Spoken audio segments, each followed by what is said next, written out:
chop that shit up.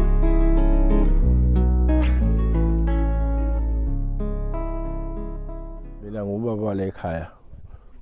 Kunama nickname ke abantu abasibiza ngawo. Mina igama lami uMcimbi. Umuzi wakwaMchunu lo sikubona njengamanje. Angichazi ukuthi kahle bekwenziwani. Ebesikwenza la ekhaya besenza umsebenzi kababa. Osukele ngolosihlanu waba yisabatha waphela umsebenzi kababa. Njengamanje oqala ukwenziwa njengamanje senza umbeka kamakoti wala ekhaya uMacebe ekhulu. So akukuningi ke engathi ngizokusho njengoba umcimbi uyaqhubeka ukwenziwayo ukuthi kwenziwe lo mbeka lo uzofika abantu bacebe ekhulu besibe ndawonye nabo. Ngase kubongeni ke izihlobo zami zonke, izihlobo zami ezakamadondo enginazo bese kuba umndeni wakwaMchunu ohlukehlukene khona osuke eNkandla, khona osuke eMatuba, eMnyudini, kuMsinga. Yibo bonke abantu abasivakashele la.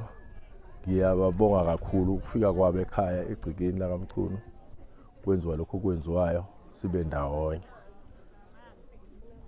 Ilokho nje kahle kakhulukazi ekuyikona esikubongayo nokuhlangana kwabantu. Nakuba ke imvula phela ke isitheko siphazamisa kakhulu okunye kwenzekanga kahle ngesimo semvula kodwa ke selisile manje sicanda izinto zonke zoqhubeka ngendlela efanelekile. Ngicabanga ukuthi lapho angibonge nje kufika kwemndeni abo bonke abantu abasisengathile la izolo kube kuhle namhlanje siyacabanga ukuthi kuzoba kuhle. Ngizocela ukuma la lapho. Okay, mama kukhuluma wena la first.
Ngibingelela ubukhosi bonke bakwaCebe ekhulu.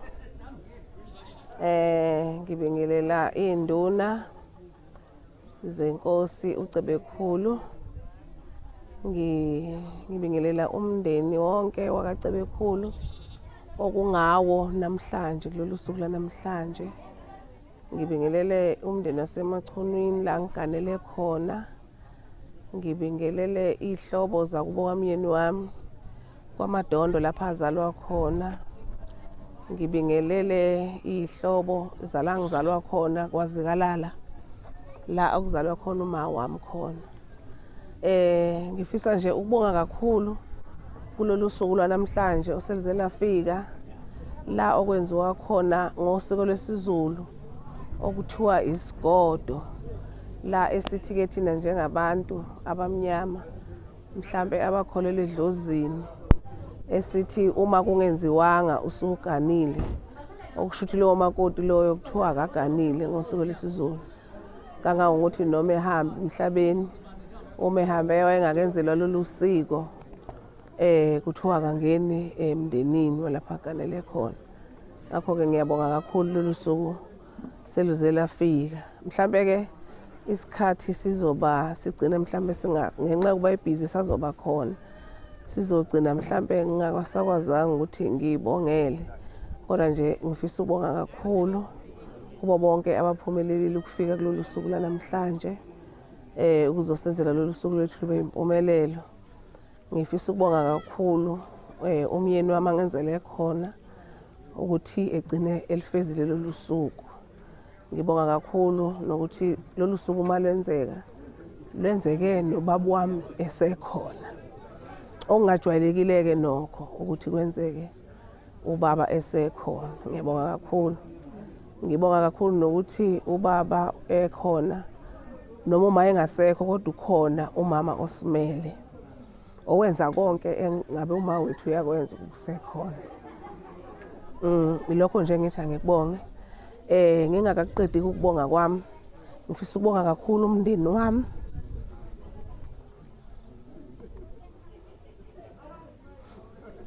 Lapho engizalwa khona kaCebekhulu.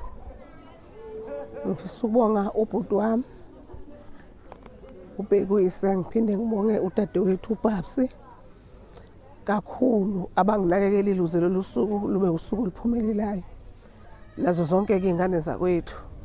Ngifisa futhi ukubonga zonke iy'ngane zobhuti bami ezamantombazane nezabafana ezenze lolu suku lwafika lwaba impumelelo. Ngibonga ney'ngane zami ngizala eMachunwini. Uma ngithi ngibonga iy'ngane zami ngibonga iy'ngane zobhuti bami, ngibonga zonke oSiphe, oBhodlo, oMavela. Baningi angeke ngibaqede abenze ukuthi lolu suku lube impumelelo. Bese ngibonga iy'ngane zami la eMachunwini ezingilekelele kakhulu ukuthi lolu suku lube impumelelo. Obefu, oQiniso, oNgiba, oThandeka. Ngiyabonga kakhulu. Engathi uNkulunkulu engabamisa njalo. Sibambane njalo. Ngibonga nabanakwethu abakwazile ukuthi baphumelele bafike. Abahlala bengixhasa njalo noma ngabe kumnandi noma ngabe kubi bayafika bezongixhasa bengilekelele. Ngiyababonga kakhulu nabo. Engathi uNkulunkulu angabamisa njalo. Ngibonga noma mezala wami noma omamezala bami abathe baphumelela abakhona kulolu suku ukuzokwenza lolu suku lube impumelelo. Nabo bonke nje bebelekelela abasekhishini umphakathi wonke umuntu. Ngifisa nje ukuthi lolu suku luthi uma liqala wonke umuntu ebethokozile. Bengithi angidlulise nje lokho kubonga. Ngiyabonga.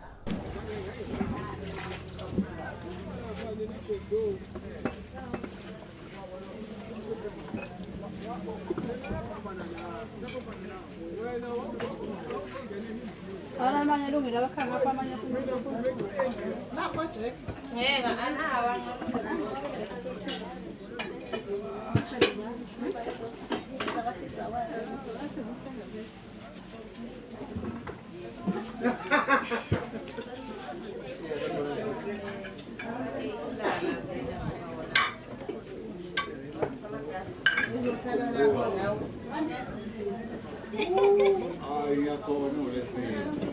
na ngifuna ukwenza ukuthi kube lula banyabothi amandla seyaphela ngokuya ku ora ngiyoza ngawe hayi bafuna ukuthenga ibhasikolo ngoluphinda bafuna ukuthenga batshela abafana ibhasikolo yoqala ngale coaching challenge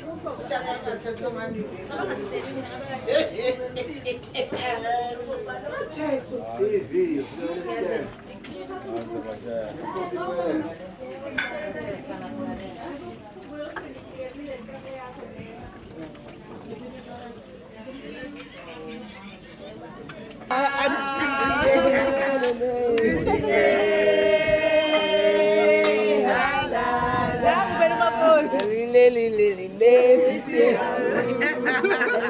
awubanwe naye edlala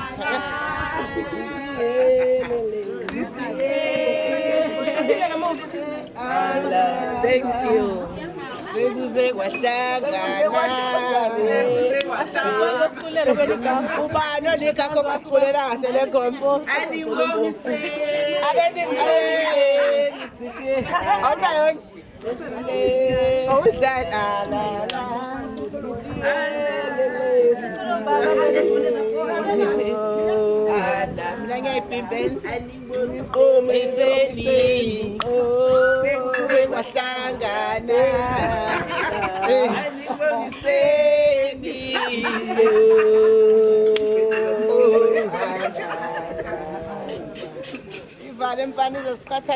Okay, sanibonani. Igama lami nguSiphesihle, umakhumalo wakwaMchunu oshadele eMachunwini endaweni yaseGegede. Ngishade noSiphamandla Mchunu. Namhlanje sila endaweni yaseNdondwane ekhaya kwelinye ikhaya lapho engishadele khona. Sizo-celebrate usuku olukhulu lwesigodo lukaMacebe ekhulu noBhutbuza. Siyabonga nje kakhulu lolu suku selufikile. Siyafisa ukuthi lube impumelelo nabantu bephathe kahle. Siyabonga.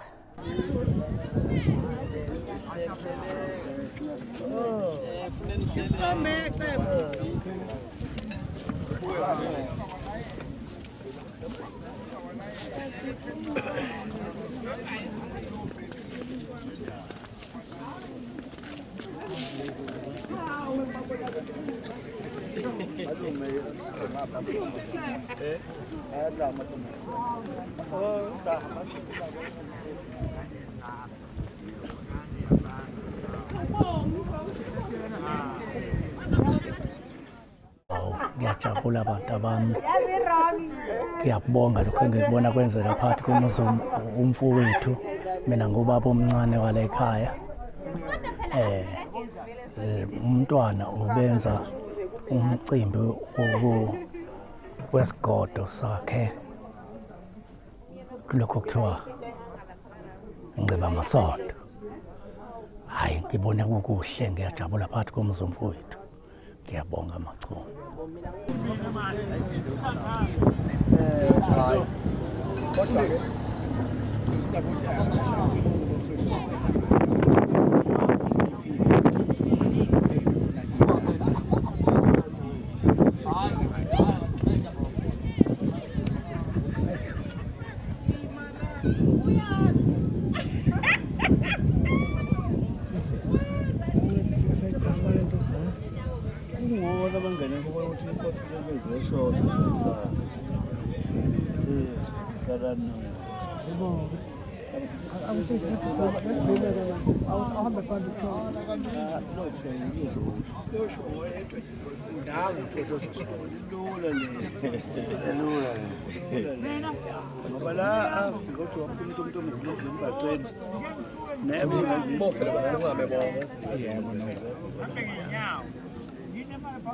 Umuntu asibambe lapho singazibenzi.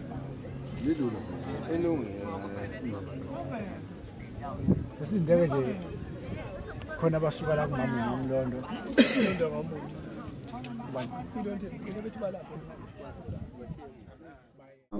Sanibonani. Igama lami ngukhethiwe uMashandu Mchunu. Oshade noJabulani Mchunu.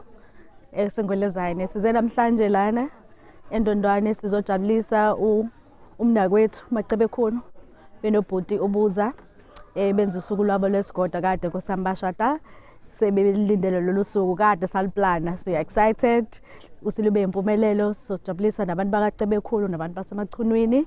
Sifisa konke nje sibahambele kahle, baphinde uNkulunkulu abaphe eminye iminyaka engaphezulu kwaleyo sebeyihlalile emshadweni yabo. Siyabathanda kakhulu.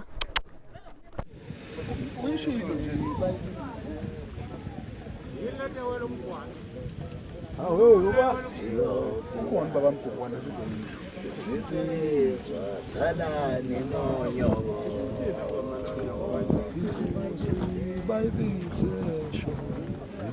bheka uyilokhuza ngiyakubiza kahle ibile kahle nje ukhona usemgugoneza ngifakele ngoba uzoyisho sibe nendlela yomvene hey khulu uyisho lezo ngaphezulu kakhulu bayibenze shobene aziyofika sasa ziyofika sasa sinsizwa salane nonyoko angithi yabona usuthola umuntu oyalile Namakaza amachunu angizali. Wena ushipha waqeqeshana. Hayi, wangiqeqesha mzazi. Sasa siyafika. Sinsizwa salani no. Oh baby sishubini siyafika sasa. Siyafika. Sinsizwa salani no. Njalo kanjalo. Siyaxhomshela. Chithi kulokhu ihlangana. Wenza ngithi ungayizozo zongena. Ungasibaqola esibaqo. Awujola la. Salani besinsizwa baby sishubini. Esho washo. Sinsizwa salani Sinsizwa baby sishubini. Siyofika kusasa. With it, sinsizwa salani noyo. Siyofika kusasa. Sinsizwa salani noyo. Oh baby sishubini. Siyofika kusasa. Sinsizwa salani noyo. Siyofika kusasa. Sinsizwa salani noyo. Siyofika kusasa. Sinsizwa salani noyo. Siyofika kusasa. Okay. Mina ujabulana wakwaMchunu. Engwelezane. Ngokuhlala sengahlala eThekwini ngenxa yomsebenzi. Umcimbi wenziwe umfowethu ubhuti ubuza. Ubuza ke umfowethu ngoba uzalwa ubaba omdala wami. Obaba bayalamana. Ubaba wakhe kuba ubaba, then bese kuba nabanye obaba emva kwabo. Siyambongela umfowethu ekutheni aphumelele nanokuba namandla okwazi ukwenza umcimbi. Siyamfisela ke ukuthi mayese wenzile umcimbi wakhe engathithi emva ngaba khona okuvelayo ukuthi khona into isigaba adlule kusona. Simfisela inhlanhla, sibafisela inhlanhla emshadweni wabo emva kweminyaka bethu bendawonye namacebo ekhulu.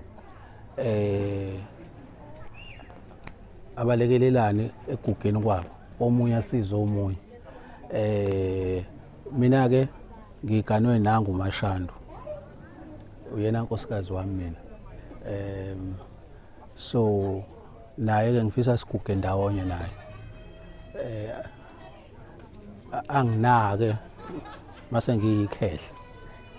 Angiqokisa. Anginakelisa. So but ke ilokho kakhulu mfethu sibongela umfowethu simfisela inhlanhla ke ukuthi amandla sewatholile akaqhubeka ephambili. uNkulunkulu ampha amandla ngaso sonke isikhathi. Yilokho engakusho.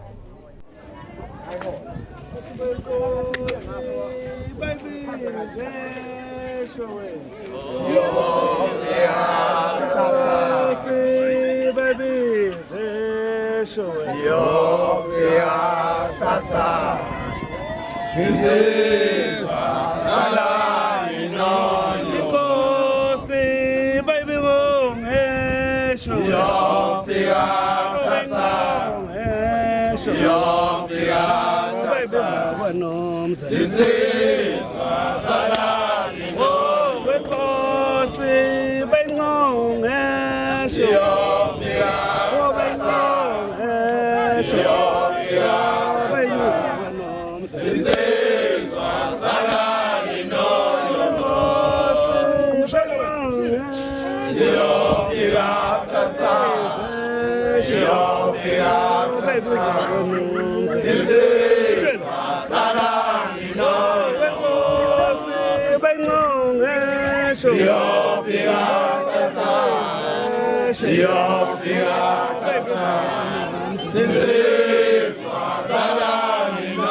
Shooter ya smile and the shooter ya smile.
Bona ngiyanibingelela ekhaya kaMchunu.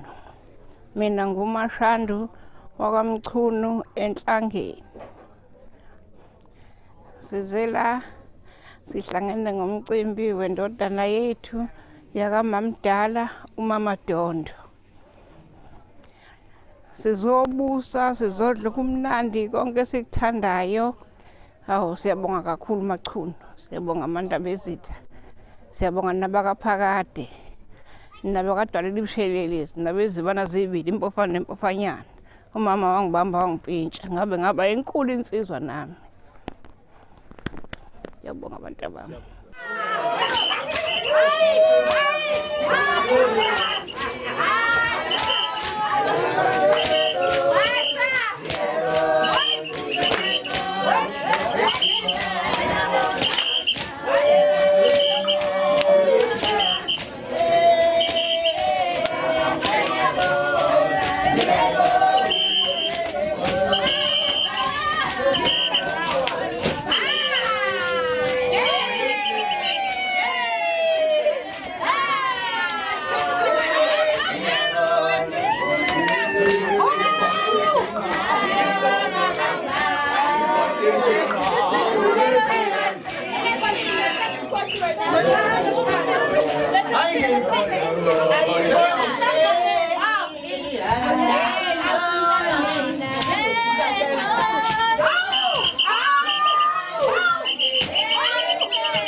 Yebo.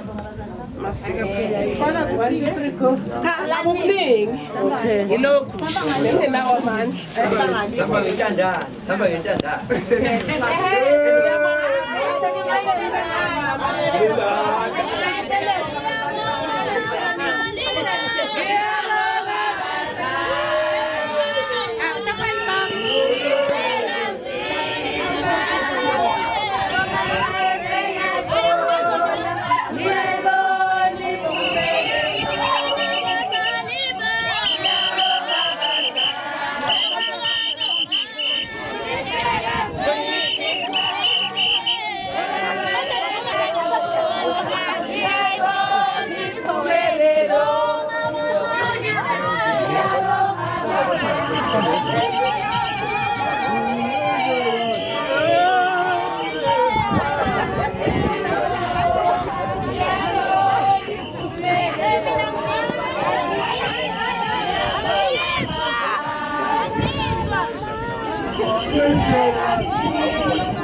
Omafu kalingani phansi nangaphezulu.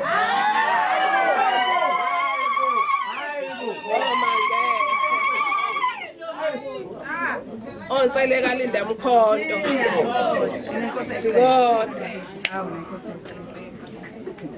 Bingelela ubukhosi bonke bakwacebe ekhulu. Induna zenkosi uma ngabe zikhona. Ngibingelele umndeni okhethekile wasemaqhunweni ophakade kagugu oyeka mnguni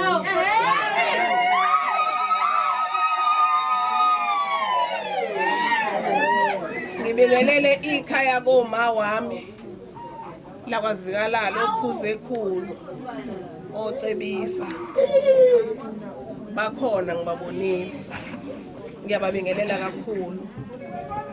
Ngibingelele imndeni yonke omakhelwane ihlobo abasuka kude nabasuka eduze ngiyababingelela. Mhlambe ke ngokukhethekile ngibingelela umyeni wami engekho la nomndeni wakhe wonke. Mhlambe ke engiza nakho la kuncane kakhulu bekufanele ngikwenze.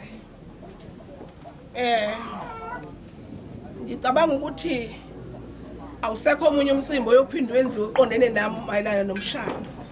Kulokho esikwenzayo isiko cishe silaziyo sonke. Kodwa ebengifisa ukukusho ngingenalutho. Mhlambe niyabona ukuthi akukho lutho la. Kodwa isifiso sami bekuwukuthi ngisho kubazali bami ukuthi ngiyabonga kakhulu. Bangikhulisile, bangikhulisa kanzima. Namhlanje sengiyayibona impumelelo. Sengihlalile ke nokho emshadweni bengemnandi. Amaginqi gonqa khona emshadweni bayazi bonke abashadile. Kodwa ngihlalile ngenxa yabazali bami abakhona la phambi kwenu. Ngiyabonga kakhulu bazali bami ukungikhulisa, ningikhulise ngendlela eningikhulise ngayo, nikwenze konke. Ngiyabonga kakhulu kubaba. Uma esishile ekhaya sibancane. Uma wethu neminyaka u22 ahambile emhlabeni. Ubaba kodwa wathatha inqumo empilweni yakhe zokuthi angamthatha omunye unkosikazi ngenxa yethu. Sasithi ubaba wasimkhombisa nasesimkhombisa baba unesizungu nangi yana siyambona loya ofana nawe ongahlala naye.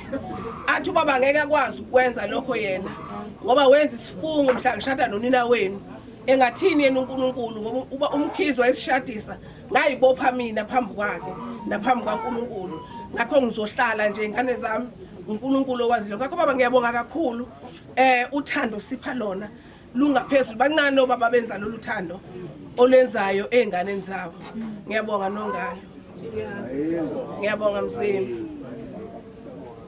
ayike njengoba ngithi iculo lami ngisuke ngifikelwe inyembezi-ke njengoba ngithi enonina intandane enhle enonina uma wami njengoba sengishilo usishile una 22 years ahamba baye beqamba amanga abantu bethi nami ngeke ngiwaqambe nje ngoba ziningi ingane zodadewethu sebashona ngithi ngizokwenzela lokhu ungesabi wena sibaningi soma bakho kodwa ngingakwenzi mama Mlondo okwenza kuthina siyingane kaMazikalala kungaphezulu ngifisa nje ukubonga uNkulunkulu kakhulu ngawe mama Mlondo ukuthi osenzela khona isikhala sokuthi sashiwo uma asinaso ngenxa yakho ma ngisuke bese ngifikelwa inyembezi uma ngibheka umama Mlondo izinto asenzela zona umama Mlondo apheli amasonto amabili engayanga kobheka ubaba ekhaya ukuthi uyaphila yini hayike mina usuku nosuku nje uyangibheka ukuthi ngiyaphila yini uthanda manje umama ngimboni kahle umama Mlondo usela usezobona ukuthi yini le enginenkinga nayo zonke inkinga zethu njengomama ekhaya lapha enhlala kahle uyazazi mama Mlondo kwenzayo siyakubona mhlambe into engayisho nje bazalwane ukuthi umama Mlondo njengoba nje sila mhlambe uma sizogcina sithola utshwala besizulu bugaywe umama Mlondo wabugaya umsenzela ekhaya ibihlukene kabili wagaya i50 yonke kanye nekadelekelela nabo engibabonga kakhulu nabo kodwa engikushoyo ukuthi omunye umuntu bezothi angikwazi ndela ukuya lapha ngoba kusemzini kodwa yena uhuluqelile weza ezokwenza ukuvala ihlazo lami ngoba engizala ukuthi angikho ngisemsebenzini wabenza utshwala waze wayophetha waze wayobuvova ngakho ma anginakho engakunikeza khona kodwa nje ngiyabonga ma umsebenzi osenzela wona mkhulu kakhulu sikhala sokuthi uma wethu akekho asikho ma akazeke uma hayi ngeke nihlupheke mina ngikhona ngeke ube njani ngikhona kuphela nje sihlupheke khona akasho uma ngithiwa nje undelo uyagula umbona nangisela makuthiwa kacabe khula ubaba ade sesibhedlela nje emasontweni amathathu umama Mlondo behlala esibhedlela eyocheck ubaba sonke uyasibheka sonke ingane yamazikalala umama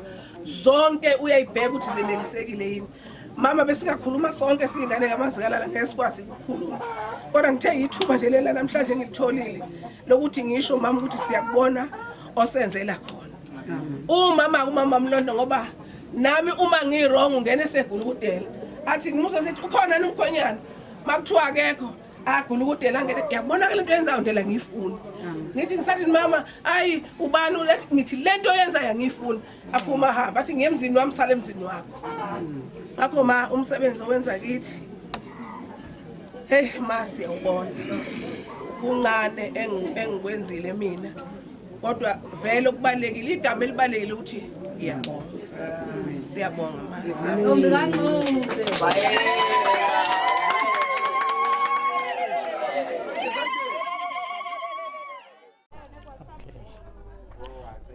ngubhuti omdala waleli khaya la eMachunweni usuku namhlanje sizokwenza umsebenzi kamakoti oxhumanisa isidalwa sala ekhaya ngenkomo ukuthiwa Wesigodo ngakho ke usuku namhlanje lona esilithandile ukuthi silihlanganise ukuthi kuhlangane umndeni wakwaCebekhulu nowakwaMchunu kule nkomo ngakho ke siyafisa nje ukuthi uqhubekele phambili ke lezi zinto bezingenzeki sigcina sezenzeka zonke siyanxusa ke nasemndenini wonke nokade ukhona siyabonga nezihlobo izihlobo zakwaCebekhulu izihlobo zakwaMadondo izihlobo zaseKhakoma Siyabonga kakhulu namhlanje nomndeni nje omunye waseMachunwini siyabonga kakhulu. Siyabonga futhi nasemndenini nje wesizwe sakwaCebekhulu noma nezulu belina kabi kodwa siyabonga kakhulu kumdali kuyena ke osiqhubele ukuthi sikwazi ukuthi siye phambili. Siyabonga kakhulu, ngiyabonga esizweni sakwaCebekhulu. Sengibonga kakhulu. Ngiyaphila nami. Cha bazalwane ngizizwa ngiphelela ngamandla okwenzakalayo kulendlu phansi kwalendlu sikuyona bengalindele lutho bazalwane. Kuye kuthiwe ke kuyobonga namaqhawe aphiwe imqhele. Kusho ukuthi nami sekuyithuba lami lokubonga ngicabanga ukuthi akusekho okunye ukubonga ngaleni. Njengoba singibongile nje indodakazi yami mina ngiye ngabona khona okukhulu engikwenzayo kuyona. Noma phathi kwalomzi waseMachunu noma phathi kwalomzi wakwaCebekhulu kodwa bona bayabona ukuthi khona engikwenzayo. Mina kangiziboni ukuthi khona engikwenzayo okuyijabulisayo ingane zami phakathi kwale mizi emibili yakwaCebekhulu naseMachunwini. Ngithi ke ndodakazi yami ngiyabonga Ntshosho, ngiyabonga Mtungu, ngiyabonga Nongalo la mafika alingani phansi naphezulu. Wena kangubongu engaphansi nengaphezulu. Ngiyabonga Ntshosho, angazi ukuthi ngabonga ngithini, bengazi ukuthi khona nami kanti ongase ungenzele khona nami nguwutho. Namhlanje ngiyayibona kanti shuthi ngutho kwaCebekhulu, ngutho futhi eMachunwini. Ngiyayibongela kakhulu, ngiyabonga Ntshosho uNkulunkulu akandisele okwenzile kimina. Ngiyabonga kakhulu, ngiyabonga boNtshosho bonke. Inkosi nibusise, kubusise uNkulunkulu ndodakazi yami akwelaphe uphile. Uzongcwabeke ngoba vele kuyahanjwa. Lokho kwenza nje usuqalile empilweni yami ukuthi noma sengifile uyoma ungcwabe. Kulekelela izingane zami zincane uyoma ninomkhwenyana niyokwenza lokho enikwenzayo ngifihlwe nami njengabantu.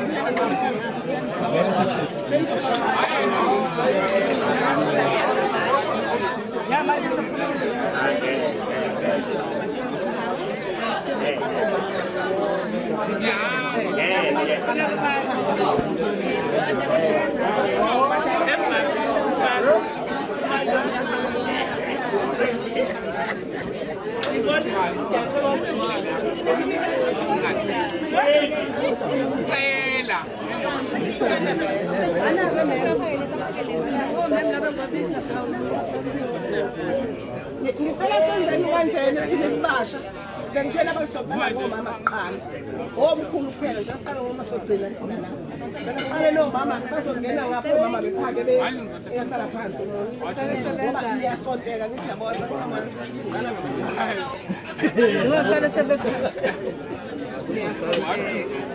ikhona usesifuna la How come?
Ngiyanibingelela egameni lawachunu. Umampanza Mchunu lo ogana ukwanda. Nkosana yakhona la ekhaya. Ngiyabonga nami ukuba ngene kulolu hlobo oluhle kangaka. Lapha njengoba ngiganile njengomama Mchunu. Ngiyabonga okuhle okwenziwe phakathi kwaleli ikhaya londaba ezithe sengonyameni omacingwana oyeyese. Ngiyabongela lawo inkosazana kaCebekhulu egane undaba ezitha umacingwana sengonyameni ogama lakhe alijwayelekile bathi ubuza Mchunu Helson lesingisi. Oye wahlonipha wangihlonipha kusukela ngena kwaze ngaguga phakathi kwaleli ikhaya nenkosikazi yakhe yahlonipha ngohlobo lwesimanga. Benza umcimbi omuhle abawenze phakathi kwaleli ikhaya bathe basabonga nje ondaba ezithe yokuqala sidlile. Eyesibili uthi ubonga unkosikazi wakhe ngoba wangena kahle wenza wathi ngimhlabela lenkomo ngoba wenza izinto ezinhle phakathi kondaba ezitha. Ngithi phambili bantwana bakandaba ezitha, phambili nabakaCebekhulu basinikeza lenkosazana ukuthi sihloniphe, sahlonipha namanje halala siyabonga.